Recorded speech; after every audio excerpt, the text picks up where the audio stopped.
শেষ জামানায় মদিনা, এই যে আমাদের মদিনা, এর গুরুত্বটা কমে যাবে।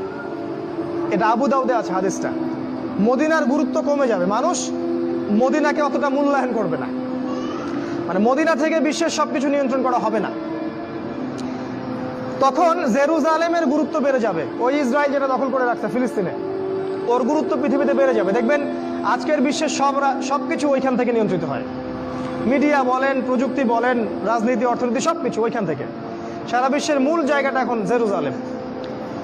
নবীজি বলেছেন যখন এই অবস্থা হবে তখনই মালহামা শুরু হবে। সাহাবীরা বললেন মালহামা কি জিনিস? নবীজি বললেন এমন যুদ্ধ যে যুদ্ধে 100 জনের মধ্যে 99টা মানুষ মারা যাবে। 100 জনের মধ্যে 99টা সৈন্য মারা যাবে।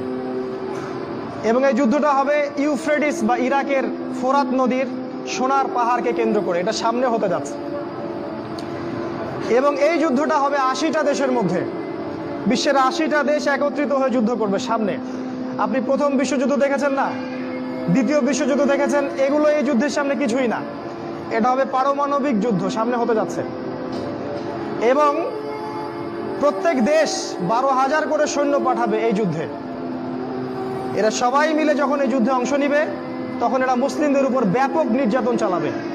সামনে হতে যাচ্ছে এটা। আগামী 5, 10, 15 বছরের মধ্যে আল্লাহ ভালো জানেন।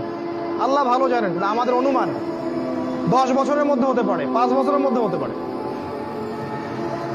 নবীজি বলেছেন এই সময়, এই যুদ্ধের শেষের দিকে আল্লাহ পাক মুসলিমদের ত্রাণকর্তা হিসেবে একজনকে পাঠাবেন, যার নাম হবে ইমামুল মাহদি, যিনি মদিনা থেকে আসবেন।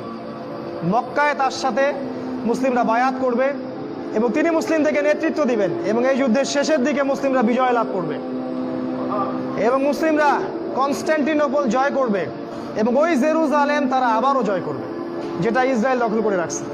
এবং সেই জেরুজালেম থেকে ইসলামী খেলাফত আবারও প্রতিষ্ঠিত হবে। নবীজি বলেছেন একটা কাঁচা বাড়ি, একটা পাকা বাড়ি বাদ থাকবে না যেখানে ইসলামের কালিমা চলে যাবে না। পৃথিবীর জনসংখ্যা কমে আসবে। এখন 800 কোটি দেখছেন, সামনে হয়ে যাবে দেখবেন 200 কোটি, 100 কোটি। 1 ভাগ মানুষ মহামারীতে মারা যাবে, হাদিসে এসেছে। 1 ভাগ মানুষ দুর্ভিক্ষে মারা যাবে, আর 1 ভাগ মানুষ এই মালহামায় মারা যাবে। অল্প কিছু মানুষ বেঁচে থাকবে।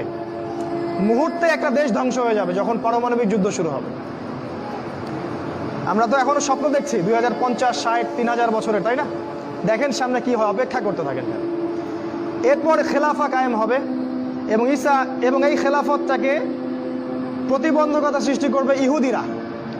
ইহুদিদের নেতা হিসেবে বের হবে দাজ্জাল এবং এই দাজ্জাল ইহুদিদেরকে নিয়ে